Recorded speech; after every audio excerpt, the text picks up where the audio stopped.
Yeah. So tell me about the 10 guys, like, because it doesn't get crazier than this. Okay. So, no matter how much you train, a situation like that is survival. If winning is survival, going home is survival. So it was a sort of underground yet at a huge venue event, MMA event that Tito Ortiz put on. And the event had ended, all the fights had ended that were supposedly pre-scripted back in the old days, you know, commissions and stuff. Yeah. So the event had ended, but not most people had left the venue. It was in like Costa Mesa, California, I think. And anyway, most people had left, but not everybody. And I was a writer for Ultimate Athlete magazine. And Clyde Gentry, who wrote a book on MMA, was drinking whatever. And all I see, we're kind of in the bar area, all I see is, boom, a guy sucker punches him with the right hand. So I immediately, I think I intercepted the punch, actually. I saw him punching. My arm partially intercepted, true, his punch, okay? Or at least I pulled his neck back because I slid this in to get a rear naked on him, okay? Yeah.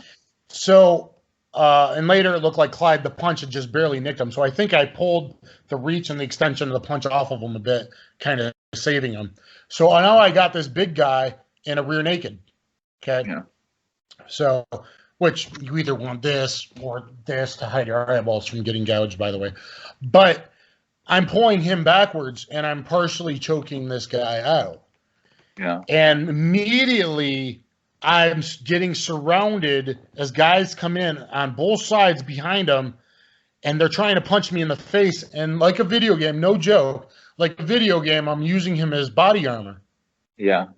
Okay, like you see in all the cinematics in the video games. So I got him, which actually I told the Metal Gear people shield when I worked for Konami, and you might see something like that in Metal Gear. But they're trying to punch me. But now I got all these guys, and it turns out they were Metal Militia guys, and I'm pretty cool with the Diaz brothers and all them, but they're backed by Metal Militia, which I think was run by Dungan, this pro motocross guy. They literally would fight in a garage once a week and have like UFC fights in the garage. So the mass of everyone coming in, I'm backing up, and then boom, we fall because I got all these bodies pushing in. Right? I have great base, great balance, but that's a reality of a street fight. Everyone's pushing in, we fall on the ground. But you were holding him with the rear naked choke. Why not just throw the human shield at them and just run away? We were backed in, confined space.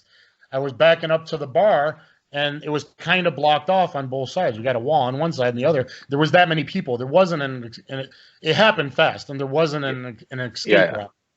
Okay.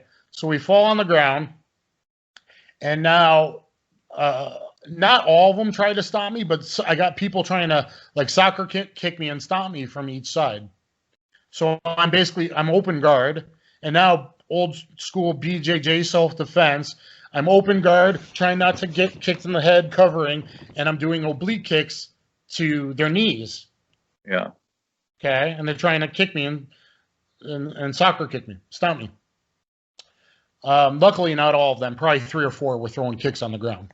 Okay, so luckily, I've watched a lot of Jackie Chan movies like everybody else. Quick thinking saves you all the time.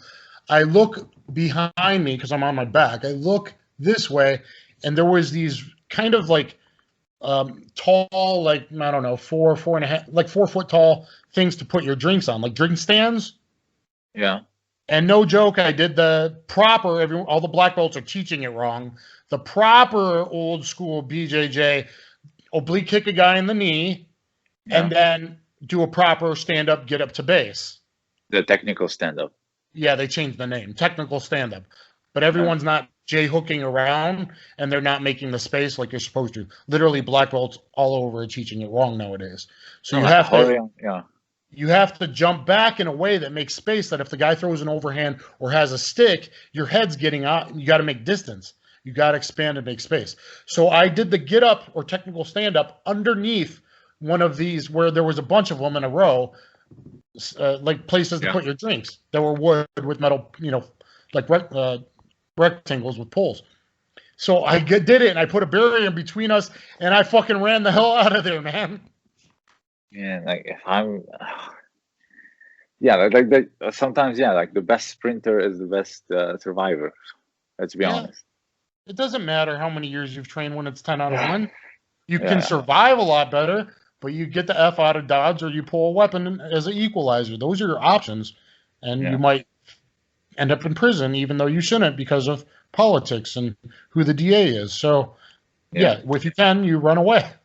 Yeah, in streets, I always say this when I'm like talking with my viewers that, you know, keep in mind the law. You don't want to be the victim and the defendant at the same time. So, yeah. But there's this crazy story that you just mentioned. It was Kyuzo Mifune and Sakujiro Yokoyama, I believe, and they were the same particular situation, but against 13 men in a I restaurant. watched your video on that. That was a very good video. Yeah, that was documented by E.J. Harrison. But I mean, I would imagine it was a bit like this, but I believe they used striking because Atemiwaza was big back then. Like, speaking of